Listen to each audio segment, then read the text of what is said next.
Good evening, everyone. I'm Alex Cohen, talking to you from the NoHo Art Center. I want to thank everyone joining us in person and online.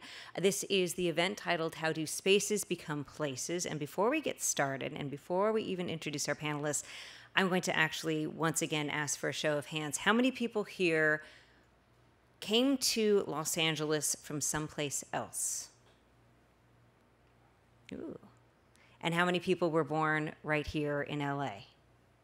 Nice, a nice mix. All right, hold that thought for just a moment. We've got about a similar mix right up here on our stage. I'd like to start off with our first LA native, Maria Rosario Jackson, who is an urban planning and cultural policy specialist. She teaches cultural policy at Claremont Graduate University. She works on related issues with the Kresge Foundation, the James Irvine Foundation, and the Alliance for California Traditional Arts.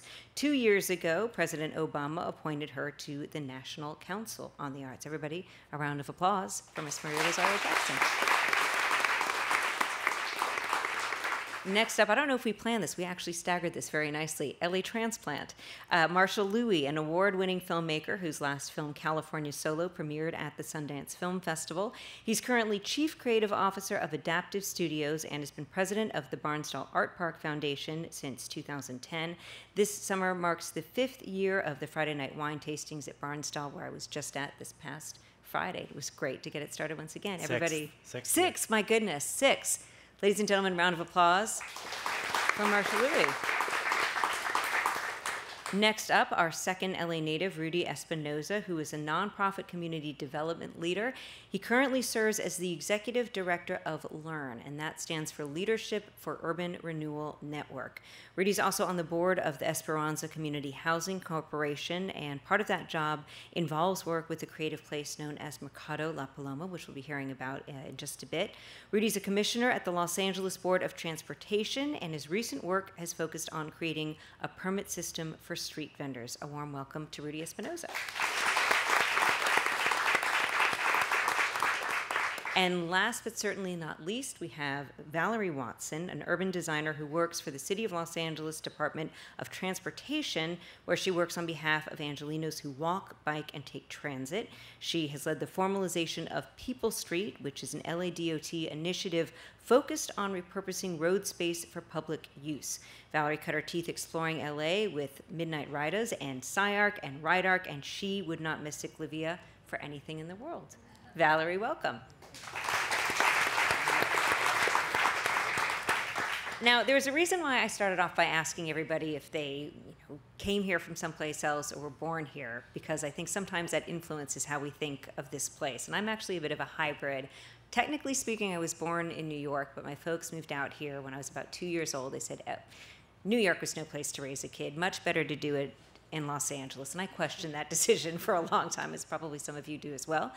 And I say this with absolutely no disrespect to anybody who lives in the nearby environs, but I grew up here in the Valley and I hated it, absolutely loathed it. Now, things were a lot different back then, and what I really couldn't stand about it was the fact that you were trapped before you turned, especially before you turned 16. When you're a kid, you don't have a driver's license, you can't go anywhere, and I hated the fact that the only real place that I ever could interact with people, and especially my peers, was either at schools or walking up to, who remembers Oz on Ventura Boulevard when it used to be there, right? That was the place we all, and like to think that was the big hangout. It was like a novelty shop on Ventura Boulevard, you know, and maybe the Lorena Theater back in the days when it existed.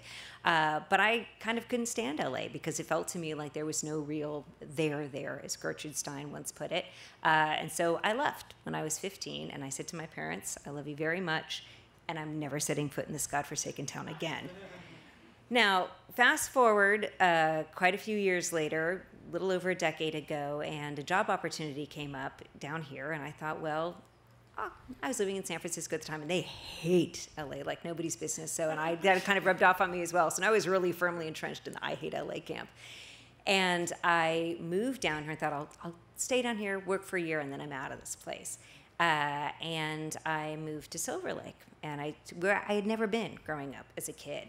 And I was just kind of amazed at how friendly people were and how neighborly it felt. You know, I could walk to places and people would interact with me and say hi as I passed down the street with my dogs. And And it was quite obvious to me that LA had changed and I had changed, and I very quickly grew to love it here. And I've been here happily now for over a decade, proud resident of Atwater Village, and I plan to stay there until the day I die. So I'd like to look at this whole idea of how do spaces become places, because it's a really important thing to me, because I think that is really the key part to what is making LA such a successful place, really globally right now. We talked about on KPCC not too long ago, LA recently won a survey of the best branded city. And part of that was because of all the buzz we generate in social media and whatnot, but part of it had to do with our assets. And I think that these vibrant places that we're talking about tonight really are our assets. So without further ado, because we do have a nice mix here of transplants and natives, I'd like to go down the line and just get a quick word from each and one of you of what your experience of LA was like when you first came here, be it as a kid. And I know, Maria, we talked a little bit when you came to visit us in the studio, where you talked about you grew up here, your parents did not, and how they kind of viewed LA as constant tourists. Can you talk a little bit about that? Yeah, I didn't realize how lucky I was growing up as a kid with parents who were perpetual tourists. So they didn't grow up here. They came from other places, and they never stopped discovering the city. So every Sunday was an adventure to some other part of Los Angeles. And it was a terrific way to grow up. But I didn't realize it at the time as a kid that that's kind of rare. But as an adult and as someone who is from here, went away for 20 years and is now back and rediscovering the city, that sense of adventure and will to explore, I think, is so much. It's important to be a fully engaged Angelino. And speaking of there's no there, Marshall, we talked about a very interesting experience you had trying to adapt to LA when you moved out here from New York. What happened? Yes. Oh, I grew up outside of New York and spent some time living in the city before that. And I told you the first time I came out here to live was 2000. And it wasn't that long after Swingers came out, and everyone's like, you got to check out Los Feliz. You got to check out Los Feliz. So I drove. I was staying at a friend's parents' place in Venice. I drove what felt like to the end of the earth. And to flash forward, I live in Los Feliz now and have lived there for 9 years. But drove so far, it felt like. And then I stood on Vermont and Franklin, which is essentially right where the main part of Los Feliz is. And I was asking, like, where's this cool area called Los Feliz? Not realizing it was basically that one street, and that in LA, that's what a really cool neighborhood qualifies as. And then once I spent some time here, I realized that it's not the same as New York, and you have to stop comparing it. New Yorkers really have to stop comparing apples to apples. It's not, and you start to realize how these neighborhoods have opened up to me, and you see it in a different way, and now it feels like this incredibly rich place, like a lot of neighborhoods in LA. Rudy, how about you? You grew up in West Covina. What was your experience? Did you feel like there was a there here? You know what, I think I grew up in a sort of a very low-income household with a single mom. And for me, we never really traveled anywhere. So I remember LA feeling really far, even though it was only 30 minutes on the 10 freeway. And I made it to LA after I graduated from college. I went to college in Riverside. And then I was in between New York and LA where I wanted to study urban planning. And one of the reasons why I decided on Los Angeles is because I was discovering through my own learning that LA was really the future of cities. It was a space that, even though it was so chaotic, there was so many different things happening, and there was so much opportunity for anybody to come in and plug in and contribute their own flavor. And so I think that's why I care about LA so much now. Valerie, last but not least. You know, I have to say, being in LA for about a little over a decade now, when I first arrived, I came here like Rudy to study urban and regional planning and urban design. And, I think I really got to know the city through those bicycle rides that you mentioned.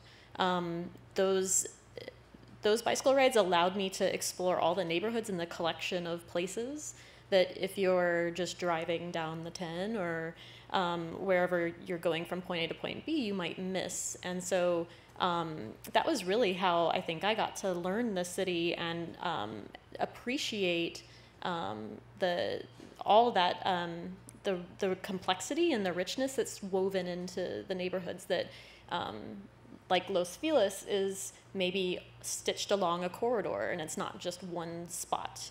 And so I think that's the kind of excitement of LA, is getting to explore it and defining your own experience of the city.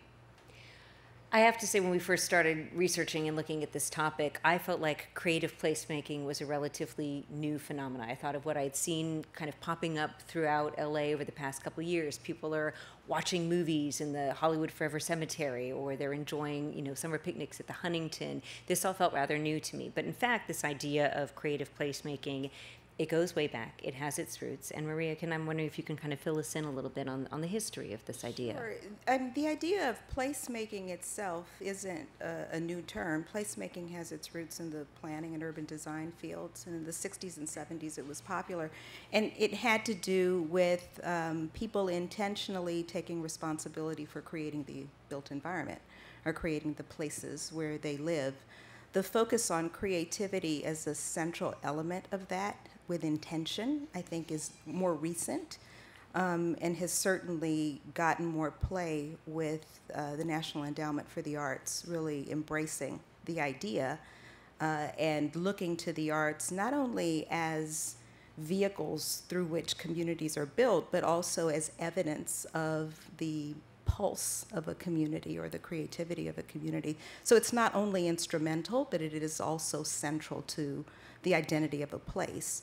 So creative placemaking is about that intention of integrating the arts into how we build the places where we live and work.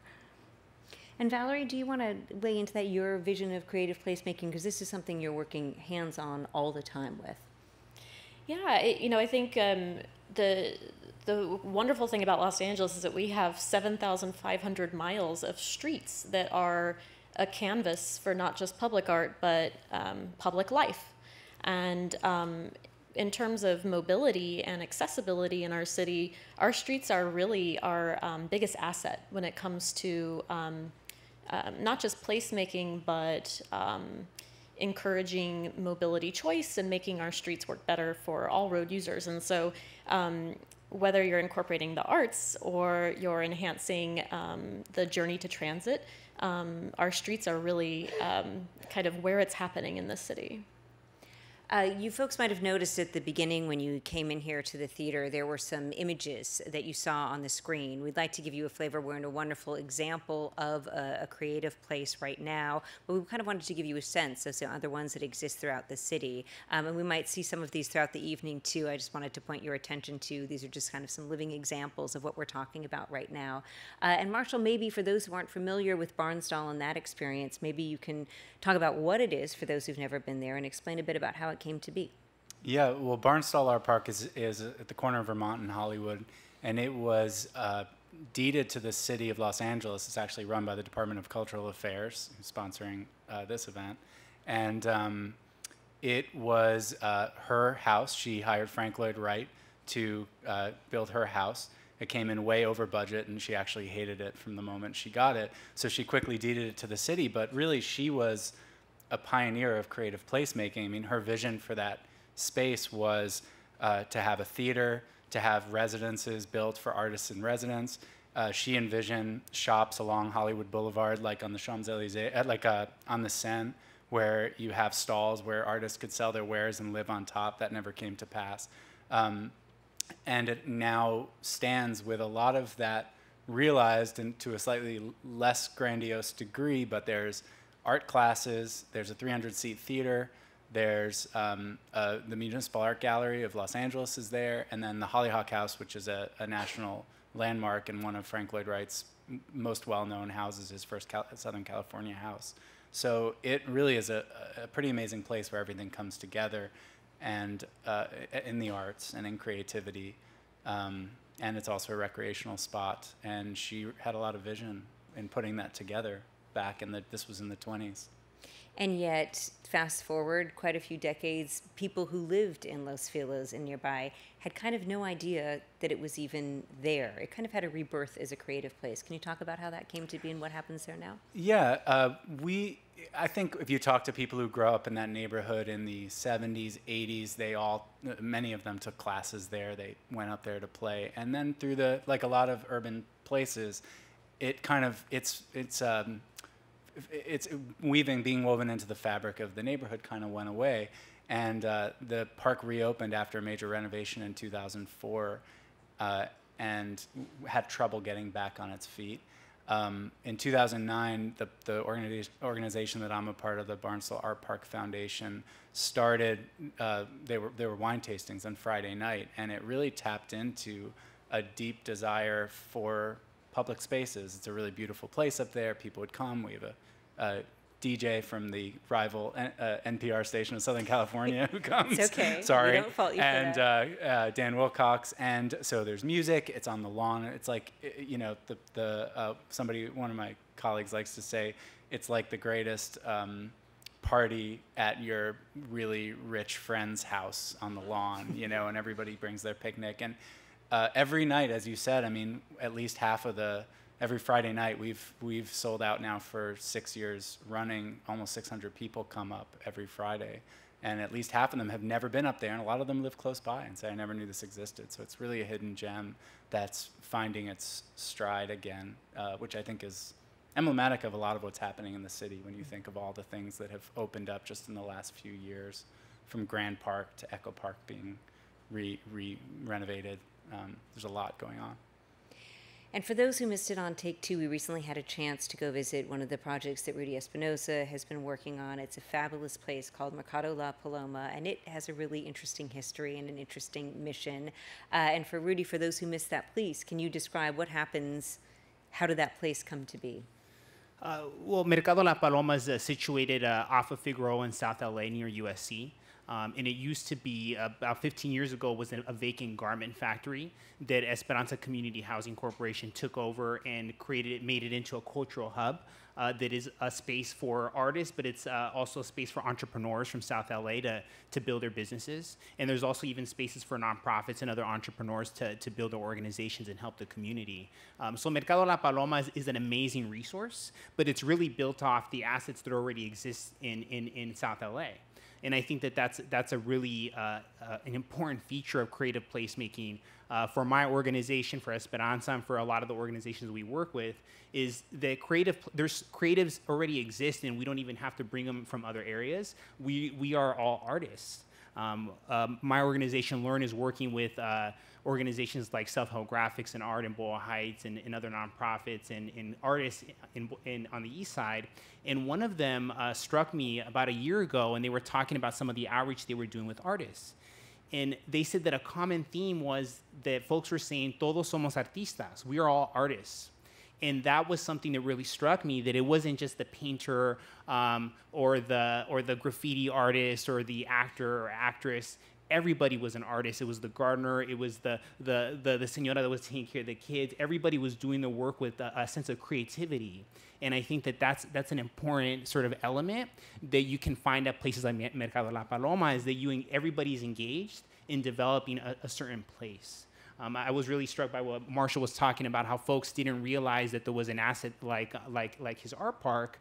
And I think that's something that we're also trying to uncover in areas like South LA. There's organizations that we're working with a coalition called Free Los Angeles, where we're trying to activate vacant lots. And that's something that's an asset in one perspective of these vacant lots that have been there for a long time and are causing blight for a community. But with a little bit of creativity and really engaging all the artists in a community, you can make a place out of that. And so there's so many opportunities, and Mercado La Paloma is just one of the many that we're finding. one of the things that really struck me about Mercado La Paloma when I visited was it's a great place to eat. If you're ever looking for a place to eat in your downtown, I suggest heading over there. There's vegan Ethiopian and Thai and all sorts of tacos and amazing. I really literally stood there paralyzed going, where do I go for lunch? I want it all.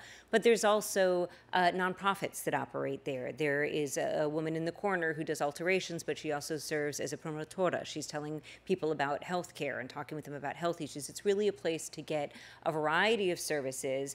But as I thought about it, I thought, well, on the one hand, this isn't that different from a mall, right? We've got thousands of them all throughout Southern California, right? You could go to a mall and get healthcare services or alterations or a great burrito. So what's different? And there's one thing that you said, Rudy, that really struck me was kind of your one rule about Mercado La Paloma, which was there was going to be no anchor tenant. There was going to be no Starbucks. Well, can you talk about what informed that decision? Well, I should say that I'm sort of new to the board of directors at Esperanza. I think I've been there for about 6 to 8 months, and I've worked with Nancy, the executive director, for a little while longer than that. And when she called me to talk about the board membership, I was like, I'm so busy, Nancy, but tell me more. And that's kind of how the conversation went. And she told me about Mercado La Paloma, and I've always been really interested from an economic perspective as much as a creative perspective of the potential of a place like that. And she told me the history of how when they were looking at developing the space, how that a lot of folks were telling her, experts, quote unquote, were telling her, you cannot make this place financially viable unless you have an anchor tenant. Think Starbucks or Jamba Juice or some of these other sort of chain restaurants. And Nancy refused, and the leadership refused, and the promotoras like Gloria refused and said, no, we want to prove that we can do something a little different. And fast forward 10, 15 years later, they're still there. And a lot of there's a couple of the original founding restaurants that are still there, and they're winning awards, and they're always on the top 100 of Zagat Guide sort of ratings. And I think that shows that something's possible, that we just have to be a little bit more creative and have a little faith in the assets that we already have. Maria, Rudy said that notion of we are all artists. Can you talk about the role of the artist and the arts when it comes to transforming these spaces? I think that as a society, we typically have a fairly narrow definition of who artists are and what they do. I agree that among all of us, there's a creative impulse and the capacity to act artistically. There are some people who devote their lives to the arts as practitioners, whether they call themselves artists or whether they're tradition bearers or whether they are the people who hold the heritage, etc. I think one of the most important roles of artists, though, is as agents and leaders in communities. So we think of people who work in studios, who are on stages, and that's all important, but it's only one way of thinking about what an artist or a very creative person can do. So when you put that kind of talent and perspective to problem solving around city issues, you can come up with some really interesting and compelling ways of addressing a place and improving a community. One of the most important roles that I think artists can play is to help people take responsibility for their own creativity. So we think of artists as people who generate things for consumption. When, yes, many artists do that, but many artists also are involved in the creative process and help people steward their own creative process. And I don't think we pay attention to that enough, and that's critical to creative placemaking. If a place becomes compelling and interesting and unique because of the people who are there that are expressive in it, having someone help to foster that creativity and expression is really important. I think another key factor here, as I look up at the title of this event, is how do spaces become places? And for Marshall and Rudy, these spaces, it seems in many ways, were kind of born to become places, right? You had this amazing house that's up on the hill. You can see the Hollywood sign and the Griffith Observatory in the distance. Rudy, in the case of Mercado La Paloma, you had this building that had residents nearby. They were really thirsting for something. The building was there. Valerie, your job and your work has been really interesting because you've kind of found spaces and turned them into places where I don't think people would even necessarily think to look at them in that way. Can you maybe talk a bit about some of those projects you've worked on? Yeah, I think People Street, our new citywide program for plazas, parklets, and bicycle corrals, these are projects that actually repurpose road space, so space that's below the curb. There's several pilot projects on our website you can go out and visit, maybe do a bicycle tour to visit them. And those pilots were all born from the community members, all on their own, having different processes going on where they were exploring how can we enhance this corridor or this street or this neighborhood. And right around the same time, a lot of folks started to think about that and ask the city for a process. And so now we have People Street. It's a process if you want to apply and bring one of these projects to your neighborhood. But before there was People Street, Los Angeles has always been host to what the policy people and urban planners call tactical urbanism. The parking lot of the Mercado La Paloma is a great example of tactical urbanism. You probably wouldn't even realize you're in a parking lot because there's so much going on. People have taken every corner of that parking lot and done something cool. But there's a heritage of tactical urbanism and repurposing public space in ways that better suit people. And I think what's interesting about Los Angeles and about these pilot projects that helped create People Street is that community members wanted to transform those spaces. And they saw a different way that their street could operate to better serve the businesses there. And so what ends up happening is that folks will identify maybe a couple of parking spaces or a segment of street that's not really needed for circulation, for access, for driveways. And they can take really cost-efficient and cheap materials and in a very short amount of time actually transform these spaces so that they can be used by people for a variety of programmed activities or just hanging out. And what I think is so interesting right now about Los Angeles and where we're at is that there's a real hunger for public space and for legitimate venues to hold public activities. And I think what we're seeing now is this transition into how can we more efficiently use our space in our public right-of-way. What I think will be the test is all of these pilot projects, and as they kind of mature, and whether or not the support for maintaining those spaces as people places, if that's so strong that our elected officials and folks at the city want to actually invest long-term in making those permanent transformations. So, placemaking in terms of those types of projects, it's at a really critical juncture where we get to experiment quickly and cost efficiently and see how it works. So it sounds like maintenance there is one of the key factors in making a place really work as a vibrant space. I'd like to backtrack a little bit because everything that we're hearing about, it sounds so magical and so wonderful. And it is magical and it is wonderful, but I know in talking with each of you individually before tonight, there are a lot of challenges to doing this and doing this successfully. Maria, can you talk a little bit based on your experience, and feel free to use specific examples of kind of what works and what doesn't work when it comes to creative placemaking? Well, one thing you and I talked about earlier that I think is really important to be mindful of is that you're never starting with a blank canvas. So a lot of times people will think, okay, well, there's nothing here, so you can do whatever. But in fact, there's always something there, whether it's a community or whether it's a place, a space that may look derelict to some but has history or meaning to somebody else. So I think to be respectful that there was always something there and it's not a blank canvas is really important. The other issue that comes up a lot, and it was brought up by the councilman when he spoke and made some remarks at the beginning of the session, you have to be careful about displacement. And as communities become more interesting, as they become destinations, yes, it's desirable to have that happen, but it is also imperative to conserve affordability. and often the very people who are responsible for creating the flavor, the pulse of a place, can get priced out in some circumstances, not always.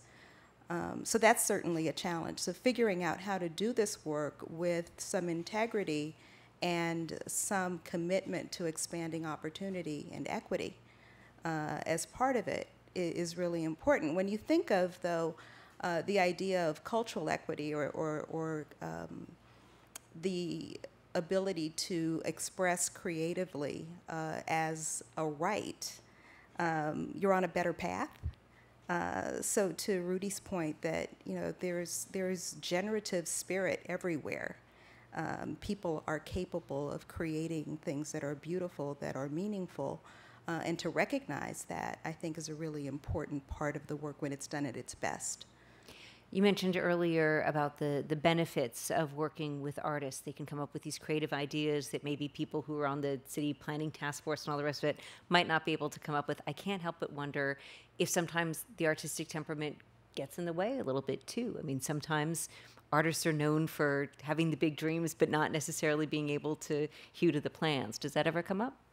I think surely it comes up. I mean, when you have someone, one of the things that's really interesting about artists is that artists see possibility and can see things that other people don't see. So there's vision. A lot of artists see value in things that have been discarded or places that have been discarded. That vision and imagination doesn't always mesh nicely with, zoning. Or other rules that exist. So I think that's an important bridge that has to be addressed. How do you go from possibility to rule? And what's the balance? And is the rule enabling or is it constraining? And is the rule a valid rule? Those are questions that have to come up. Rudy, what about you? What are some of the challenges that you've seen in your various experiences when it comes to creative placemaking? Well, one of the photos that I chose to put up on the slide over here next to me is one of a street vendor, because I really believe that street vendors are one of the sort of indigenous entrepreneurs and the creatives of our city. And everywhere they go, they're creating place. Not only by their products that they're selling, the food they're preparing, but what they're setting up. And one of the photos that I should have put up was there's many areas, especially in South LA, where I'm thinking of is along Slauson at night, where it's really dark, and there's an old railroad sort of, there's rails there that are not used, there's no train that goes through there. And what happens in the evening time is that street vendors set up. Food entrepreneurs set up, and they not only set up their trucks or their trailers or their carts, but they also set up tables and chairs and lights, and they're creating place in an area that would be super dark and seemingly dangerous on Slauson in South LA. And so there's these entrepreneurs that are saying, hey, there's this space, this is where I live, this is my community perhaps, yet and there's an opportunity here, to Maria's point of artists seeing opportunity in a vision, and they're creating place. And so to me, when I come across that, I'm like, wow, that's awesome. And not only are they doing this, but there's people that are coming out of their houses late at night to eat, and families there that are convening on the plastic tables and chairs, and they're creating place. Unfortunately, in a situation like that, the city has not yet caught up to the creativity that's happening. And LA is one of the only major cities in the country that does not have a permit system for these sidewalk vendors and street vendors. And so that's a challenge that Learn, that East LA Community Corporation, that LA Food Policy Council, and about like 50 other organizations across the city are working right now with city leaders to develop policy that would allow for this creativity to happen on the streets. And so I think that's just one example. But I think to Valerie's point of folks are hungry for public space. Of course we are, because we don't want to be always in our boxes, in our houses, or in our cars. We want to be outside, and we want to enjoy the weather, and we want to enjoy Los Angeles. And sometimes policy is a little slow to sort of catch up to those needs. And so our job as citizens is to really engage in that process, make sure that we're highlighting the creativity and the artists that are already trying to do work. Do you see when you were talking about those street vendors at night, it makes me think of what we saw just a couple of years ago with the whole food truck phenomena that hit LA. And at first, everyone was excited, but no one quite knew what to do with it. And there were the concerns, of course. We all love this, being able to try different cuisines and that idea of a neighborhood feel to it. But no one wants to get food poisoning either because people aren't following health code regulations, right? And we've been able to see now, it seems at least from what I can tell, that the city's been successful in terms of, okay, it was a little rough going for a while, but they were able to come up with food truck inspections. Are you able to take any hope from that? Do you feel like you might be able to learn from that and bring it to the street vendor level? And I think there's a lot of misconceptions, and I think there's folks that I hear that get sick at restaurants as opposed to eating with street vendors. One of the things that that Maria said earlier is about sort of the commitment of artists. And when you ask, in Spanish is such an awesome language, and sometimes a simple question has like a lot of meaning, at least to me. And so when someone asks me, "Oh, ¿a qué te dedicas?" What do you dedicate yourself to? As far as your job, a lot of times I have a hard time, describing what I do for a living. But street vendors are dedicating themselves to creating food and creating place and making sure they're delivering a great service. And they take it extremely seriously. And just like any entrepreneur, they don't want people to get sick. And they want people to keep coming back. And so I think that there's a lot of these types of artists and these entrepreneurs would love to participate in a system just like the food trucks can. Marshall, as you mentioned, Barnstall's been a huge success. You sell out just about every time. And what you didn't mention is that there's also the hundreds of people who camp out right outside the gate who kind of add to the whole festive atmosphere. But I know you've had your set of challenges as well. Do you want to talk a bit about some of those? I mean, I'm also here representing a lot of other stuff that's happening in Barnstall Art Park all the time and has been for a long time. But, it's interesting to me. I mean, it's encouraging to be here and hear everybody talking about success stories of ways that we're creating place in Los Angeles. But the fact is that the logical thing behind that is that Los Angeles is a city that for decades now has really been asleep at the wheel on that front. And so it developed in this way that in my opinion, didn't respect public spaces as much. And we see that at Barnstall. I mean, Barnstall Park, as deeded by Eileen Barnstall, was much larger than it is now.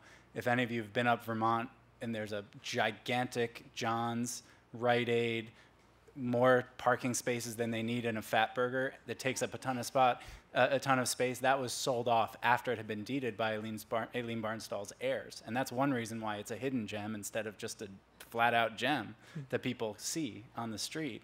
The Hollyhock House just went through a major restoration, but the second major building on the property that was designed and built by Frank Lloyd Wright is close to condemned. It's derelict. It's closed. It gave art classes for kids for 50 years before it closed in 2000, and the city and we don't yet have the money to do it, and we face challenges with city bureaucracy, frankly, left and right, and it's extremely frustrating. And I think everyone who's involved, at least with Barnstall, and I wouldn't be surprised if this, was the same for a lot of the public spaces. I think everyone gets together and they have very similar views of what the potential is and what this could be, given, I don't know, some kind of benevolent dictatorship or something. I don't know. If everyone could just, all get together and do what everybody wants to do. There's a lot of commonality, a lot of consensus is what I'm trying to say. And it's a lot of politics and bureaucracy that get in the way of that. And that's, a lot of the successes that we're touting now feel like it's undoing decades of a lack of focus on the public space in Los Angeles. Valerie, I want to give you a chance to respond to that. I was thinking that in some of the challenges that people face in terms of bureaucracy for creative placemaking, I think just who to talk to at the city and the kind of the demystifying the processes at the city and the accessibility of city staff, I think, is one thing that it is improving, especially at the city of Los Angeles. They just launched a big open data website. I mean, I think there's a lot afoot.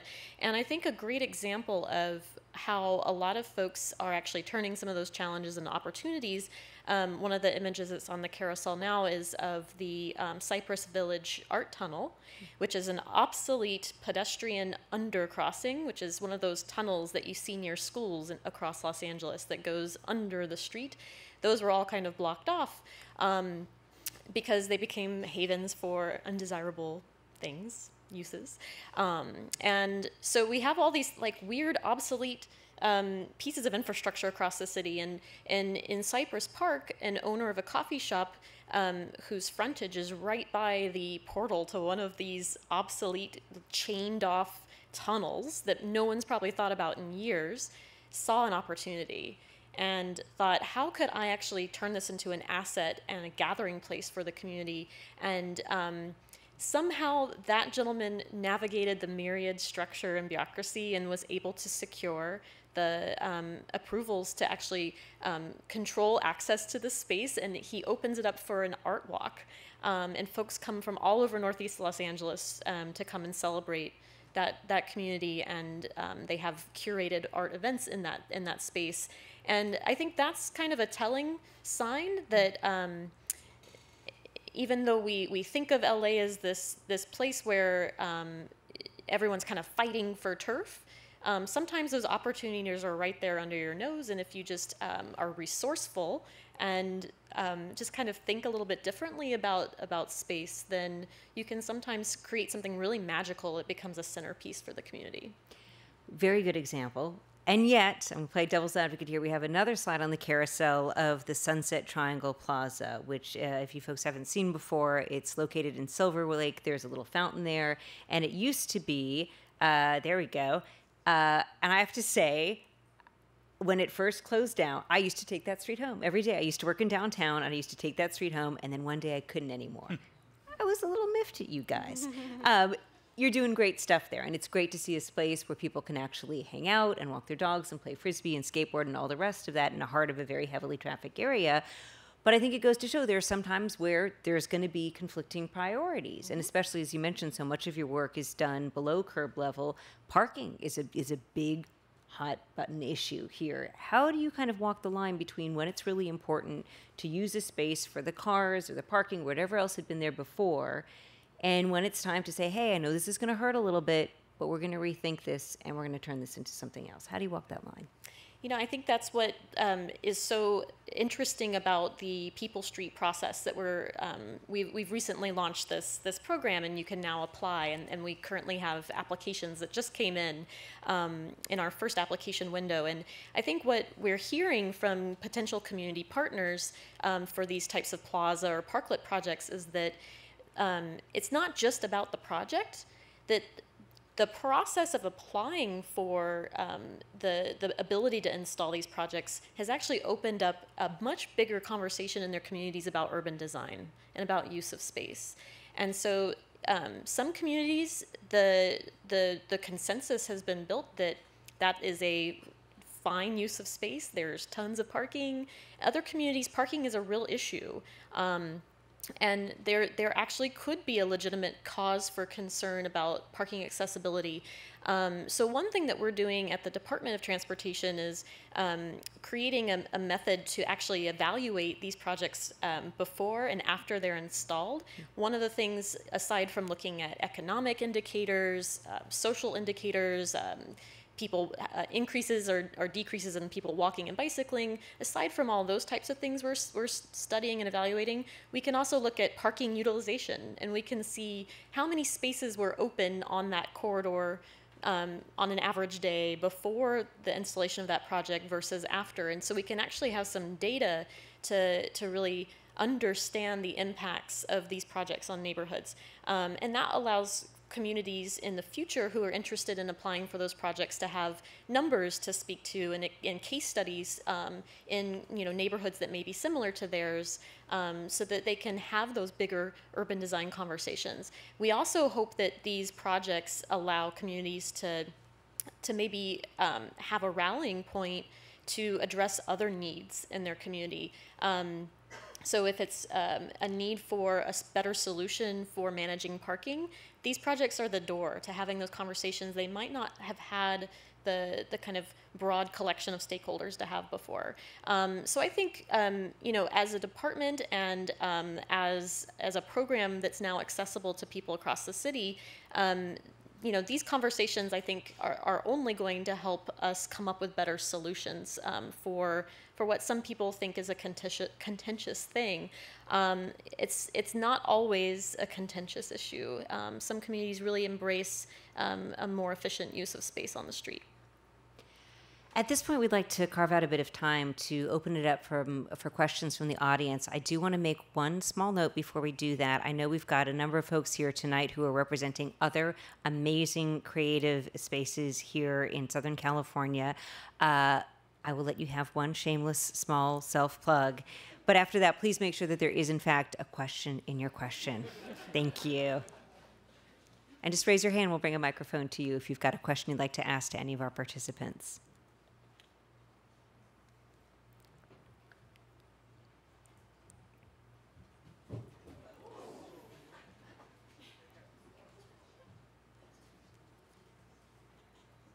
Hi, my name is Pedram. This is, I guess, a general question for all of you. There's one aspect of the arts that seems to be kind of underrepresented, and that would be the music scene. With venues like the York or like the Echo Curia that have been closed. How would you? What do you think that the city can do to be better serving their? No, it's fine. What do you guys think that the city can do to better represent the music community that seems to be like squashed under this bureaucratic nightmare that seems to be closing them down? Who would like to take that? Rudy? Sure. Well, it's a good question about how we can support music a little bit more. I think one of the things that my organization in our newsletter, I think a couple months ago, we posted an article about punk rock concerts that were happening in the backyards of people's houses on the east side. And I really loved the article because it was using spaces that existed in a different way to promote some of the punk rock bands that were really famous in that neighborhood.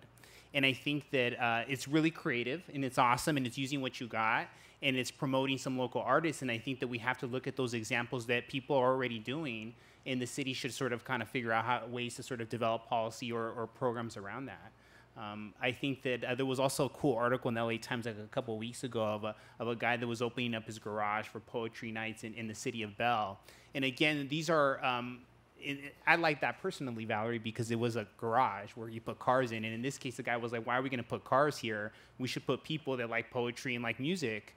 And I think that's an amazing use of space, in my opinion, and we should encourage that a little bit more, as opposed to getting caught up in like, oh, the zoning won't allow for that, or we can't have, there's just amazing sort of opportunities.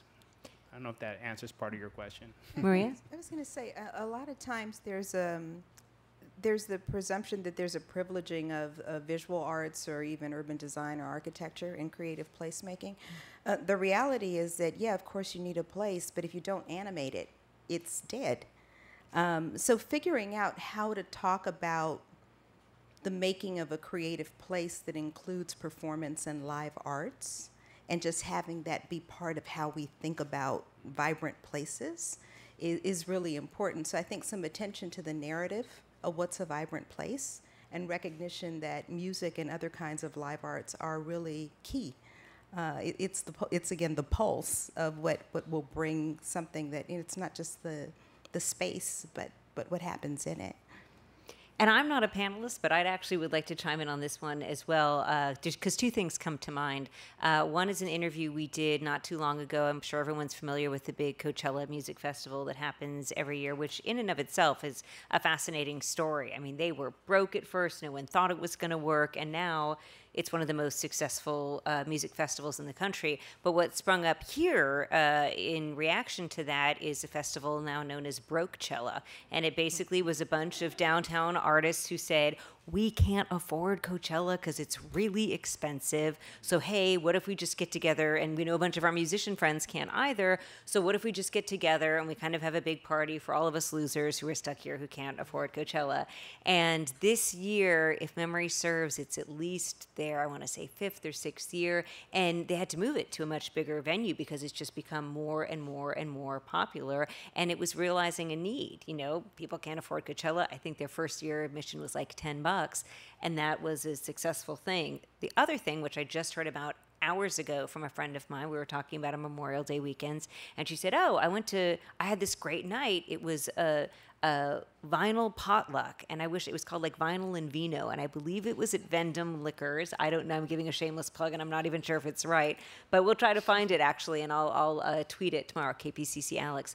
But it was a liquor store, and they decided, I think it's on every Monday evening, people can bring their records, they could bring a potluck dish, they can buy wine there at the store, and they basically have a dinner party. And she was like, and people actually brought food, like enough for everybody.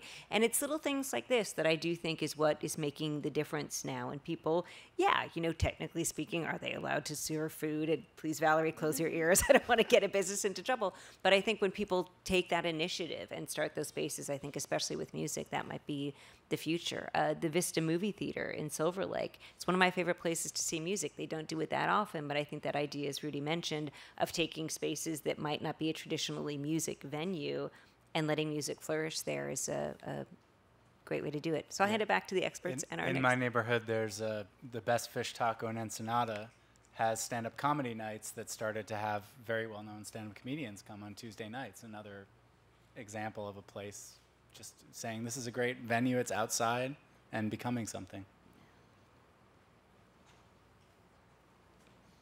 Hi there. I've sort of, even in what you're saying of having Valerie close her ears for the business, getting the business in trouble, I've kind of noticed that everything that's been presented tonight is all completely relying on the community to build it with very little support. Like it's almost like we're building it, all of us in LA are building it, which I think is natural and it's an organic thing. But then to find support for it, money to make it happen. And I know that you're saying that navigating through the city is a hard thing and you have to be diligent and go through it. But there must be an easier process. And I think pretty much I'm going to say that a lot of the organizations here are hoping to come here tonight and find a pathway. Because I think we're all creatives and we all have incredible ideas to make these places happen, and that's why we're sitting here. But it's such a maze to navigate through. I'm wondering if there's some way or some guidance that you can give us to make some of the things that we have in our heads and we want to make a reality happen. Some way to navigate through the city, to navigate to places where we can find funding, because that's a real problem. The ideas are there. Everyone here, I'm sure, has a million ideas to make a place happen, but how to fund it, that's the big key. That issue of funding is a really crucial one. Do you want to, I open it up, anyone who want to tackle that? I could speak to being, before I joined the city and became your bureaucrat that has to close her ears, I was one of those crazy community members that decided they thought it would be a really good idea to put bike lanes down Spring Street and have parklets. And I actually led the effort as a volunteer neighborhood council board member on the downtown neighborhood council to facilitate those projects and generate support for these crazy ideas. One of the things that the challenges we faced was that we had a $0 budget for especially the parklet project. And those parklets are pretty great materials. And so you might ask, how did you and the group of fantastic people who were all donating their time and hearts and souls into this project, how did you find the money? And I think what we find through this new People Street program that allows communities to have a roadmap for doing these projects is that the relationships are already out there in the community. When you are engaged with what's going on, you are meeting people constantly that might be pointing you to an idea or a relationship that would lead to something like funding. In fact, one tweet to the UCLA Complete Streets coordinator, Madeline Brosen, led to her connecting the Downtown Neighborhood Council with the Gilbert Foundation, who wanted to fund projects that encourage active living and active healthy lifestyles. And so with just that one tweet, which led to a $25,000 grant, we were able to build 2 parklets that cost well over $100,000 based on just that seed money and then leveraging materials donations from the vendors that provide those materials. And so this is all a long-winded, roundabout way of saying that you already have the funding. You just have to make those connections with all those fantastic people that you know that are already doing great work out there, and connect the dots for people. I think that's the huge opportunity. And programs like People Street are very new to the city. We don't usually do things like People Street. And I think that speaks to this era of shrinking government, this era of shrinking budgets, the fact that the city isn't in a position to be able to do things for people other than basic services. This is just the reality we live in. And so through these creative programs, we want to empower communities to make better use of the relationships and the resources that are already out there. Just give it that actual roadmap and that process so that those types of projects can come to life. And I think this is echoed throughout the way a lot of the city departments and cities around Los Angeles region are approaching things, that we do have to rely on partnerships in order to transform our communities and evolve. And so I think, I almost wonder what the other panelists think as well, just from their breadth of experience. And I just work in mobility related aspects, but I think that is the hopefulness that I see as a city staff person who used to be an upstart, person doing crazy things and doing crazy projects, that I've wanted to bring to the city, and I think everyone on the stage, I hope, is hopeful, is something that we can continue to capitalize on. Well, Maria? sorry. Well, I would just build on Valerie's point about connecting the dots. I think we're in a policy moment where at both national and local levels, there's recognition that you can't deal with housing without dealing with education. You can't deal with education without dealing with health. So there's this notion of comprehensiveness and a more holistic approach to place. And there's a moment to assert the role of arts and culture in that. So I think there's opportunity, for example, at the national level, with the choice neighborhood programs out of Housing and Urban Development. For the first time, there was language that encouraged arts organizations to be part of the coalition for those kinds of grants. Or out of the Department of Education, Promise Neighborhoods, which now Promise Zones. There, too, was language and even some competitive advantage in including arts and culture as part of those plans.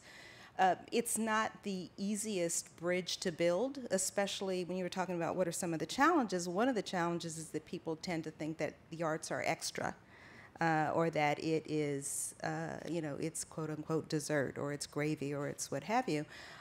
If you think of it as central to what a healthy community is, and in this moment where people are thinking more comprehensively about how to build communities and plan for them, connecting the dots in a compelling way is really important.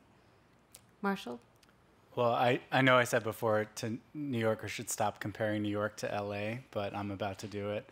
I think one of the things, again, just to continue to be a little bit cynical, is that philanthropy in Los Angeles is a lot less than in other cities relative to the wealth that's here. And again, the wealth from the people who have it don't make their way into the streets and public places as much as they should. And so when you talk about funding, there are avenues, public funding avenues and whatnot, but encouraging whether it's corporations or wealthy people to put some of that money towards making some of these happen. I mean, the High Line in New York is an incredible example of creating a place out of something that was completely neglected.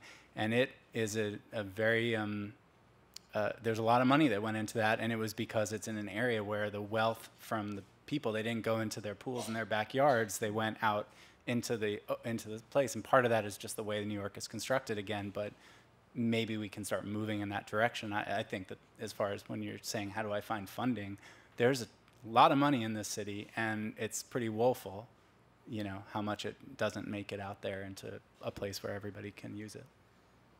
I think the hardest part and maybe my team at Learn is going to be mad for talking off the cuff like this, but I'm sorry, team. But I think that the hard part about, to piggyback on what Marshall said, unfortunately, I think a lot of funders and even sort of big donors want to bet on the winning horse. And so if you go to them with, maybe there's an organization that wants to throw a series of punk rock concerts in the backyards of people's houses in East LA, they'll be like, that sounds like a really risky thing. We're going to go and support this other thing that's been around for 50 years and they've been doing their thing. And so it's really challenging.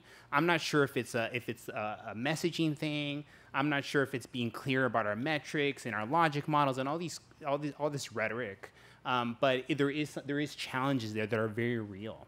I think it's also very real on the public sector side too, is that there's serious budget issues that cities have to deal with as far as giving out money to support projects like this. One of the things that Learn, Self-Help Graphics, and other organizations are tackling is this particular issue of displacement. The very real issue that as some creatives come from outside of the community into a neighborhood, they're pushing existing residents out. And that's not even just about funding an arts program. That's about people's homes. That's about funding businesses. It's real things. And I think, unfortunately, sometimes big funders are slow to the table. And so in the meantime, you have to try to hold it down. And sometimes that's not sustainable. One of the things that we're interested in, as an example, is kind of crowdfunding, but even in an old school way, not sort of the trendy Kickstarter campaigns, but engaging people and saying, hey, you know what, this is an issue. Can we develop a land trust? Can we all pitch in every month and everyone's going to give $20 and we're going to see if we could buy land? Or this is going to sustainably maintain this arts program. And so I think that that's kind of the future. Unfortunately, is how can we do this ourselves, and how can everybody be engaged and say, hey, I see value in this, and we're going to pitch in a little cash. Next question. My name's Rosalind Helfand. So Barnsdall Art Park is not just a space and a place, it's also a gorgeous park and a beautiful shaded haven. And it just made me wonder, in your work, panelists, with turning spaces into places, how do you incorporate green space and environmental sustainability to those projects? Who would like to tackle that one first? Valerie? Well, our streets have so many uses, and one of them is that they convey water.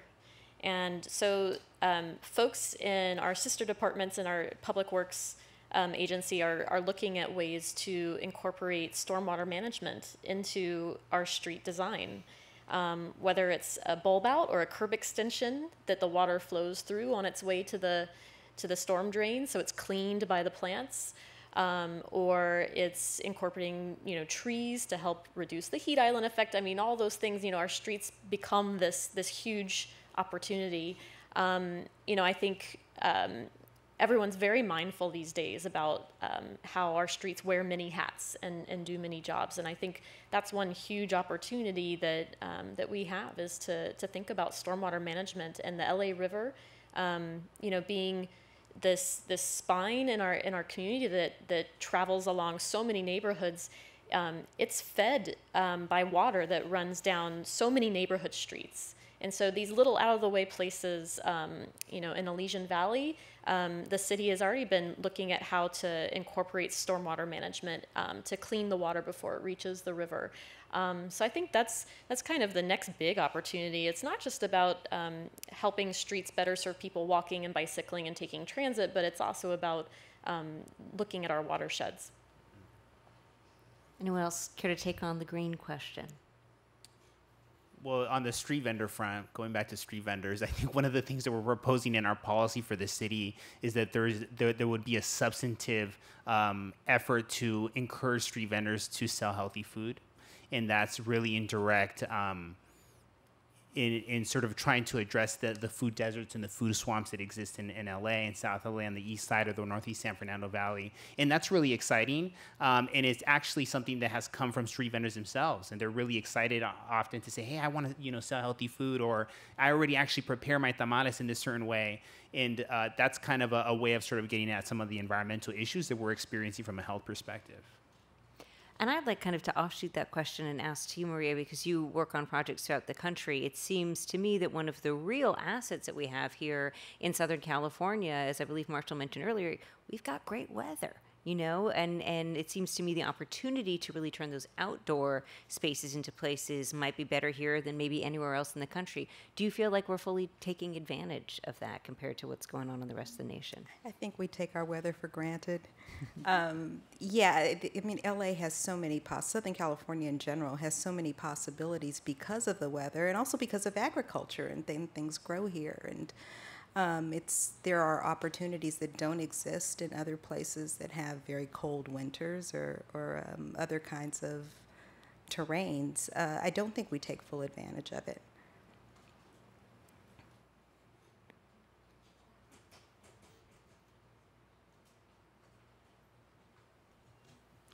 Hello, my name's Kevin. I participate in some placemaking work in Canoga Park and Reseda. I'm not going to go fully into the shameless plugging, but I have sort of a fear of some of what you're talking about displacement and pricing people out by being successful. And I just want to know if you know you can give some suggestions on, as you go through that process over the course of years, things to be mindful of and how to avoid that being the ultimate result of the work. Rudy, since you had the sigh and the downcast look, I am going to you first. Oh, yeah, it's all you. Oh, yeah. okay. You sighed the hardest. Kevin, that's a great question. It's unclear. I think what's clear from what we're hearing from leaders, from community leaders, is that there's a lack of information as to how folks are getting certain resources and other folks are not. And so I think the initial task, as Valerie has mentioned before, is just incorporating people into the process and letting them know that, hey, there are resources and this is how you take advantage of them. From the artist perspective, I think a lot of artists are sort of looking for sort of capacity building resources on how to sort of build their businesses or how to connect to other things. And I think those are part of the answers. It's unclear. I mean, at the end of the day, it's really economics.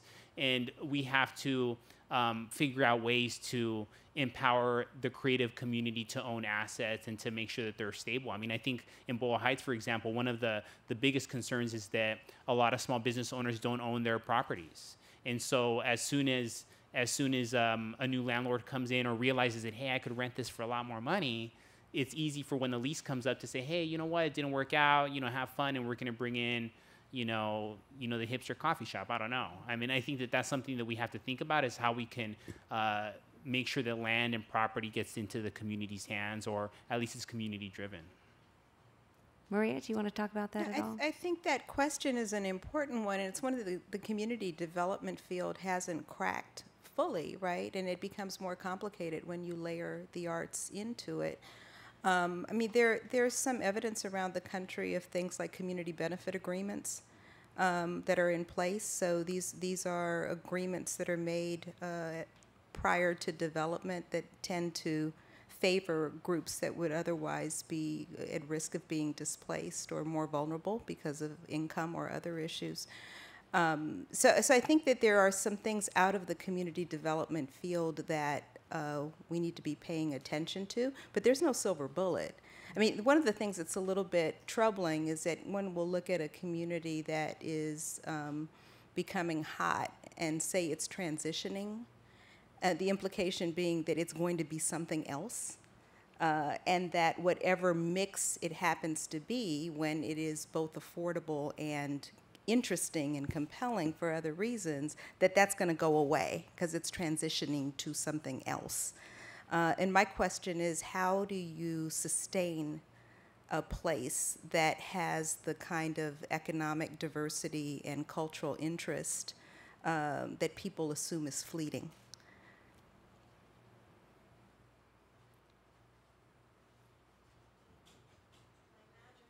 Some of us here today are in the film business and some of us are not, but how do you feel about the press that's been in the papers a lot about the movie industry taking a good portion of the recording to other countries, of films that are done here, just what your opinions are? I really admire the work you're doing, but this is such a frustration because we will lose a lot of our musicians. When I first came to town. There was really studio work for everybody who wanted it, and there's not now. Marshall, I'm guess going to I'm look the at you as our filmmaker. film guy. I think the the whole entertainment industry is changing so much. There's so many occupations that are going through transitions of all kinds, that used to take full orchestras and now can be one person in a studio at their home studio with a laptop.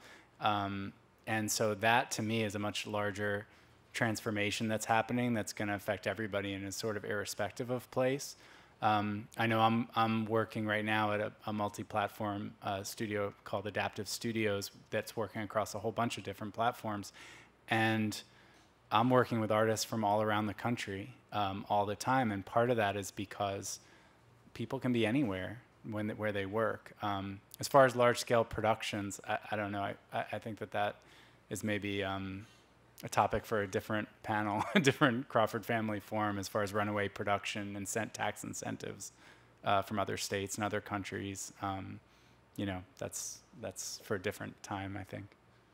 I think we have time left for one last question. I'm very happy to see you coming right down here in the front row. Michael. Michael Alexander, and my shameless plug is that I'm with Grand Performances, and I'm very proud to have KPCC as a media partner.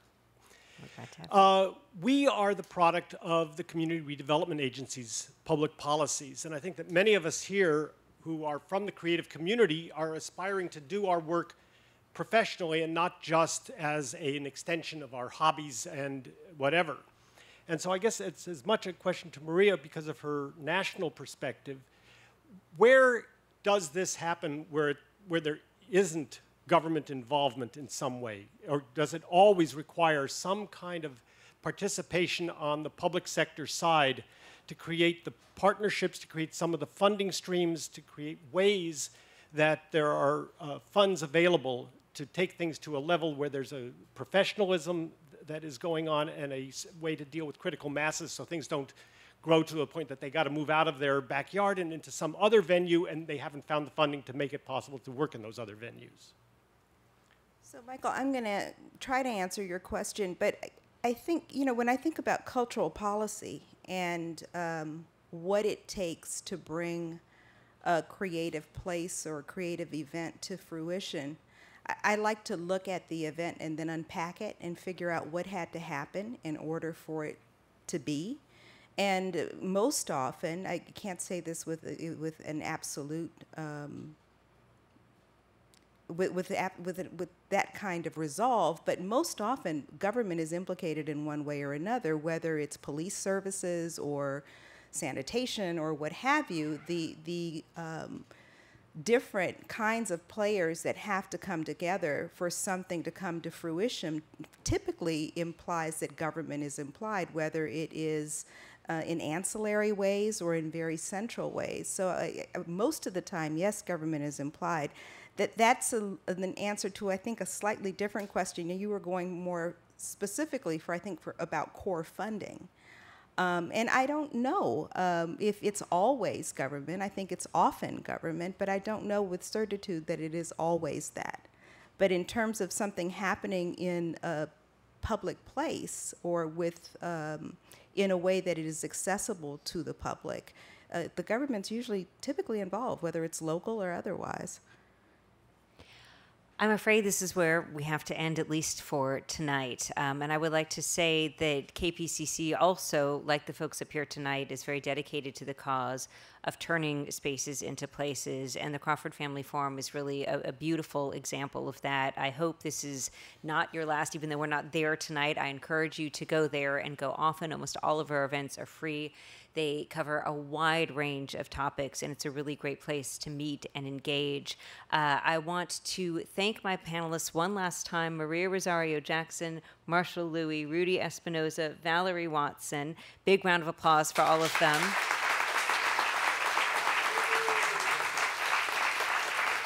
And And one last thing before I leave, I want to give a special thanks. These events happen because of the hard work of a lot of people who are here tonight.